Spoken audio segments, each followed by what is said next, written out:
الذي فطرني وإليه ترجعون۔ 23ویں پارے کا یہ آغاز ہے۔ اللہ تبارک و تعالیٰ حبیب نجار کا تذکرہ فرماتے ہیں۔ جیسا کہ آپ نے کل کی گفتگو میں سنا کہ انطاکیہ بستی کی طرف اللہ تعالیٰ نے 2 رسول بھیجے اور ان 2 کی انہوں نے تکذیب کی، پھر اللہ نے تیسرا بھیجا۔ یہ جو 2 آئے ہیں، کل بعض ساتھیوں نے سوال کیا ان کے نام کے حوالے سے۔ پہلے جو 2 آئے اور شدوق کا، اور جو تیسرا آیا ہے اس کا نام شلوم، اور بعد میں پہلے 2 کے شمعون اور یحییٰ، اور تیسرے وہی شلوم۔ بستی کی طرف اللہ نے 2 رسول بھیجے، لوگوں نے انہیں جھٹلایا، پھر اللہ نے تیسرا بھیجا، اسے بھی جھٹلایا۔ پھر قرآن کہتا ہے کہ شہر کے پرلے کنارے سے ایک آدمی دوڑتا ہوا آیا اور اس نے کہا میری قوم رسولوں کی پیروی کرو، وہ کہ جو تم سے کچھ اجر نہیں مانگتے۔ یہ بندہ جو ہے اس کا نام ہے حبیب نجار، یعنی بڑھئی تھا، ترخانوں والا کام کرتا تھا اور پیغمبروں کی تصدیق کرنے لگا۔ تو اللہ کا یہ نیک بندہ تھا، اس نے بڑی اچھی دعوت پیش کی۔ لوگوں نے بجائے اس کے کہ اس کی بات کو قبول کریں، اس کو قتل کر دیا۔ تو اللہ تبارک و تعالیٰ فرماتے ہیں کہ اللہ نے اسے جنت عطا کر دی۔ جب جنت میں چلا گیا کہتا ہے کاش کہ میری قوم کو پتہ چل جائے کہ اللہ نے مجھے بخشش عطا کر دی۔ اور ایک حدیث میں آتا ہے کہ جو شہداء جنت میں جاتے ہیں اللہ تبارک و تعالیٰ ان سے خواہش پوچھیں گے، وہ کہیں گے یا اللہ اس کے سوا کوئی خواہش نہیں کہ ہم دنیا میں جائیں اور دنیا کے لوگوں کو بتائیں کہ اللہ نے شہادت کا مرتبہ کتنا بڑا بنایا۔ پھر اللہ تعالیٰ نے اس صورت مبارکہ میں فلکیات کا ذکر کیا، آسمان، زمین، سورج، چاند، ستارے، ان کا کس طرح چلنا ہے اور کس طرح اللہ نے انہیں مسخر بنایا۔ پھر یہاں وہ آیت مبارکہ بھی آئی ہے کہ جب جنتی جنت میں جائیں گے تو رب مہربان کی طرف سے جنتیوں کو سلام آئے گا، سلام قولا من رب الرحیم۔ یہ اہل جنت کے لیے بہت بڑا تحفہ ہے۔ جنتی جب آپس میں ملیں گے تو ایک دوسرے کو سلام کا تحفہ دیں گے، اور جب فرشتے انہیں ملیں گے وہ بھی سلام کا تحفہ دیں گے، اور رب کریم کی طرف سے بھی سلام کا تحفہ آئے گا۔ پھر اللہ تبارک و تعالیٰ نے یہاں اس بات کا تذکرہ فرمایا کہ انسان کیسا ہے۔ ہمارے لیے کافر انسان مثالیں بیان کرتے، بعض کافر آتے کسی قبر سے مردے کی ہڈیاں اٹھا کے لاتے، اے محمد صلی اللہ علیہ وسلم ان کو کون زندہ کرے گا؟ اللہ نے فرمایا دیکھو یہ انسان ہمارے سامنے مثالیں بیان کرتا ہے کہ یہ کون زندہ کرے گا۔ انہیں کہہ دو کہ انہیں وہ اللہ زندہ کرے گا جس نے پہلی دفعہ بنایا تھا، وہ دوبارہ زندہ کرنے پر بھی قادر ہے۔ فرمایا اس اللہ کی قدرت یہ نہیں دیکھتے کہ سبز درخت کی اللہ آگ بنانے پہ قادر ہے، تو اللہ یہ جو مرنے والے ہیں ان کو دوبارہ بنانے پہ قادر کیوں نہیں؟ سورہ یاسین کا یہ سلسلہ تھا جو 22ویں پارے سے شروع ہوا اور 23ویں میں آ کے ختم ہوا۔ اس کے بعد سورت ہے صافات، مکی سورت ہے۔ صافات کا معنی ہے صف بنانے والے، اور یہ ہیں اللہ کے فرشتے۔ اللہ نے قسم کھائی ہے صف بنانے والے فرشتوں کی، اور پھر اور قسمیں کھا کے فرمایا، ان ساری قسموں کے بعد فرمایا بے شک تمہارا الہ ایک الہ ہے جو آسمانوں کا رب ہے، زمین کا رب ہے، اور ان کے مابین کا بھی رب ہے۔ اللہ تعالیٰ نے اپنی ربوبیت کا تذکرہ فرمایا، پھر فرمایا کہ جو ظالم ہے نا، ظالم اور ان کے ساتھی اور جن کی وہ عبادت کرتے تھے سب جہنم میں اکٹھے کیے جائیں۔ وہ معبودان باطلہ کہ جو اپنی عبادت پر راضی تھے، عبادت کرنے والے اور جھوٹے معبود سب جہنم میں ہوں، لیکن وہ کہ جن کی مرنے کے بعد عبادت کی جا رہی ہے انہیں پتہ ہی نہیں کہ لوگ ہماری عبادت کر رہے ہیں، نہ وہ اس کی دعوت دیتے تھے، وہ اس سے مستثنا ہوں گے۔ پھر اللہ تبارک و تعالیٰ نے اس سورۃ مبارکہ میں جنت اور اہل جنت اور اہل جنت کے کھانے کا ذکر کیا، پھر جہنم اور اہل جہنم اور ان کے کھانے کا ذکر کیا، جنتیوں کا کھانا کس قدر عمدہ ہوگا اور جہنمیوں کا کھانا کس قدر برا ہوگا، اللہ پاک نے یہاں پہ تذکرہ فرمایا۔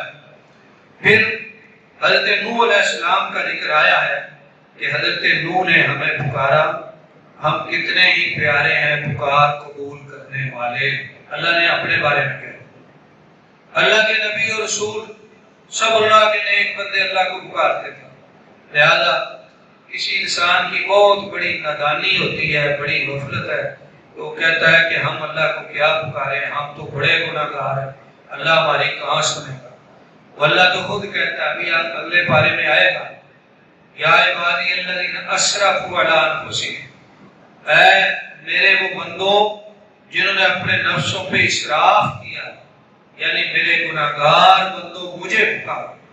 اللہ کو اپنے گناہگار بندوں سے اتنا پیار ہے کہ اللہ نے یہ نہیں کہا کہ تم میرے بندے ہی نہیں ہو، کہا تم بھی میرے بندے ہو اور مجھے ہی پکارو، اور ساتھ کہا کہ میری رحمت سے نا امید نہ ہونا، اللہ سارے گناہ بخشنے والا۔ پھر حضرت ابراہیم علیہ السلام کا واقعہ، یہاں واقعات مبارکہ کا وہ حصہ آیا ہے کہ جب حضرت ابراہیم علیہ السلام کو اللہ نے خواب میں دکھایا کہ وہ اپنے بیٹے کو ذبح کرتے ہیں، حضرت ابراہیم علیہ السلام نے اپنے بیٹے کی قربانی پیش فرمائی، اللہ نے اس کو بچایا اور اس کی جگہ پہ ایک دمبا بھیج دیا۔ پھر اللہ تعالیٰ فرماتے ہیں کہ اس کے بدلے میں، اس کی جزا میں ہم نے ابراہیم کو ایک اور بیٹے کی بشارت عطا فرمائی جن کا نام اسحاق ہے، اور فرمایا کہ آپ کو بیٹا دیں گے، اس کا نام اسحاق ہوگا، اس کے ہاں بھی ایک بیٹا ہوگا، اس کا نام یعقوب ہوگا، اور دونوں کو ہم نبی بنائیں گے۔ یہ بشارت حضرت اسماعیل کی قربانی کے واقعہ کے بعد کی، لہذا ہمارا نقطہ نظر قرآنی بیان کے مطابق ہے کہ ذبح کا واقعہ حضرت اسماعیل کے ساتھ پیش ہے، جبکہ اہل کتاب کہتے ہیں کہ ذبح کا واقعہ حضرت اسحاق کے ساتھ پیش ہے، حالانکہ اس وقت تو حضرت اسحاق پیدا ہی نہیں ہوئے تھے۔ حضرت اسحاق تو اس قربانی کے واقعہ کے بعد اللہ نے بطور انعام عطا فرمائے، اس بات کا اللہ نے یہاں پہ ذکر کیا۔ اور انجیلوں میں سے ایک انجیل ہے، اس کا نام ہے انجیل برناباس، اس میں واضح لکھا ہے کہ جب اللہ نے ابراہیم کو، بلکہ تورات و انجیل میں ابراہام لکھا ہے، جب اللہ نے ابراہام کو فرمایا کہ اپنے اکلوتے بیٹے اسماعیل کی قربانی پیش کرو، اس میں نام بھی آیا۔ لہذا اہل کتاب کا یہ نظریہ درست نہیں کہ ذبیح اسحاق۔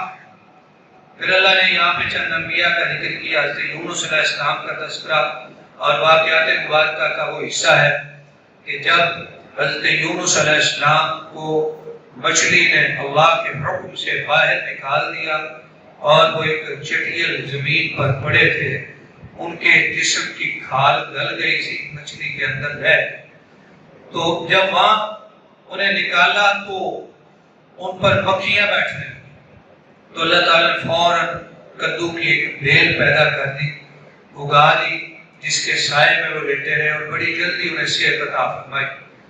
سورۃ صافات کے بعد سورت ہے صاد، یہ بھی مکی سورت ہے، اس میں اللہ تبارک تعالیٰ پہلے حضرت داؤد علیہ السلام کا تذکرہ فرمایا، پھر حضرت سلیمان علیہ السلام کا تذکرہ فرمایا۔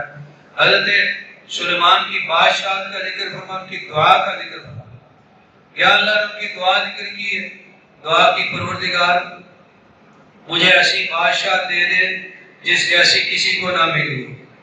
صحیح بخاری شریف کی حدیث ہے، رسول اکرم صلی اللہ علیہ وسلم فرماتے ہیں کہ میں رات نماز پڑھ رہا تھا، ایک بہت بڑا جن آ گیا، وہ میری نماز خراب کرنے لگا، میں نے اس کو پکڑ لیا، تو میں نے چاہا کہ اس کو مسجد کے ستون کے ساتھ باندھ دوں تاکہ صبح مدینے کے بچے اس کے ساتھ کھیلیں، لیکن پھر مجھے حضرت سلیمان علیہ السلام کی دعا یاد آ گئی، انہوں نے دعا کی تھی اللہ ایسی بادشاہت دے دے مجھے جو کسی اور کو نہ ملے، تو اللہ نے انہیں جنوں پر بھی بادشاہت دی، جانوروں پر بھی، پرندوں پر بھی، اور ہوائیں بھی ان کے لیے مسخر کی۔ لہذا فرمایا مجھے حضرت سلیمان کی دعا یاد آ گئی، اس لیے میں نے جن کو چھوڑ دیا۔ پھر یہاں اللہ نے حضرت ایوب کا تذکرہ فرمایا کہ ان پر بیماری آئی، لیکن یہ بات یاد رکھنے کی ہے کہ حضرت ایوب کی بیماری کے حوالے سے بہت سی کمزور روایات معروف ہو گئی ہیں، خاص طور پہ جسم ایسا کمزور ہو گیا کہ اس میں کیڑے پڑ گئے، یہ ساری باتیں ثابت نہیں ہیں، درست نہیں ہیں۔ اللہ کے نبی پہ بیماری آئی ہے یہ بات درست ہے، لیکن ایسی بیماری کہ جو شان نبوت کی بجائے کسی عام انسان کی شان کے بھی خلاف ہو، اس طرح کی صورتحال نہیں تھی۔ اللہ کریم نے یہاں پہ فرمایا، چند انبیاء کا پیچھے ذکر ہے، اِنَّا أَخْلَصْنَاهُمْ بِخَالِصَةٍ ذِكْرَ الدَّارِ، ہم نے ان کو ایک خاص تحفہ عطا کیا، خاص ذکر عطا کیا اپنے انبیاء کو، وہ کیا تھا؟ ذکر الدار، آخرت کی یاد دہانی۔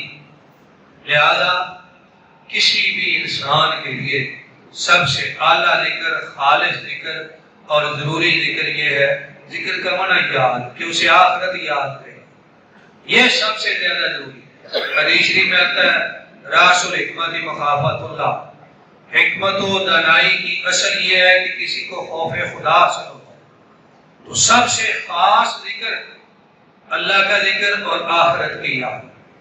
اب یہاں ایک بات سامنے آتی، بعض لوگ کہتے ہیں کہ فلاں بزرگ ہے، ان کے پاس ایک بڑا خاص ذکر ہے اور وہ کسی کو بتاتے نہیں، یہ بات درست نہیں ہے، اس لیے کہ اللہ کے نبی اور رسول جو کچھ لے کے آئے انہوں نے قوم کو بتایا، انہوں نے کچھ نہیں چھپایا، اور جو انبیاء کے وارث ہیں علماء، انہیں بھی اجازت نہیں ہے دین کو چھپانے کی، ہر چیز دنیا کو بتانا ضروری ہے۔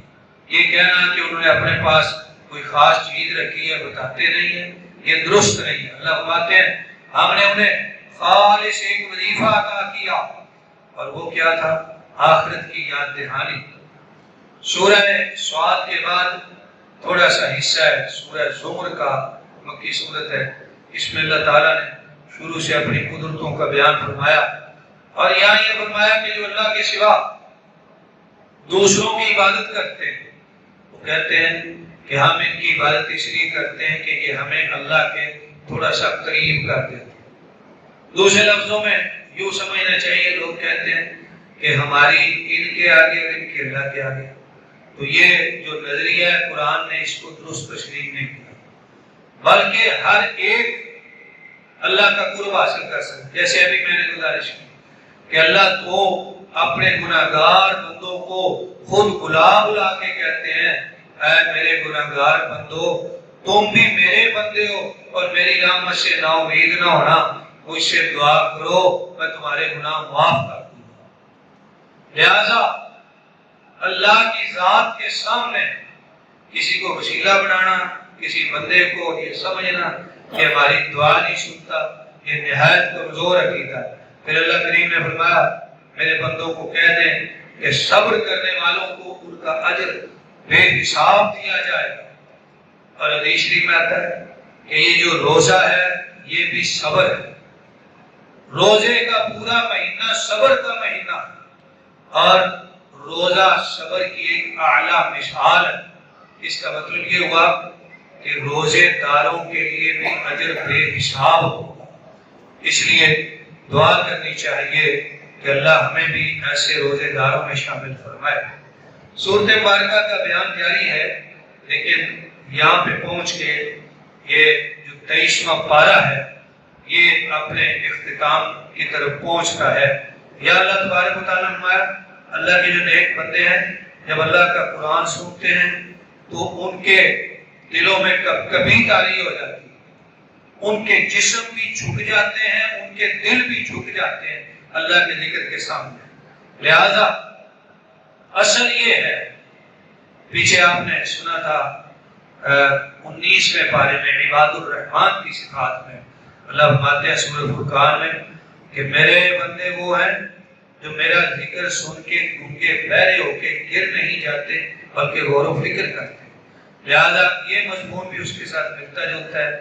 تو یہاں پہ پہنچ کے 23ویں پارے کا اختتام ہوا۔ انشاءاللہ العزیز 24ویں پارے کے مضامین کا بیان پھر شروع ہوتا ہے۔ اللہ تبارک و تعالیٰ سے دعا ہے اللہ کریم ہمیں اپنی پاک کتاب کو سمجھنے اور اس پر عمل کرنے کی توفیق عطا فرمائے۔ آمین۔ وآخر دعوانا ان الحمد للہ رب العالمین۔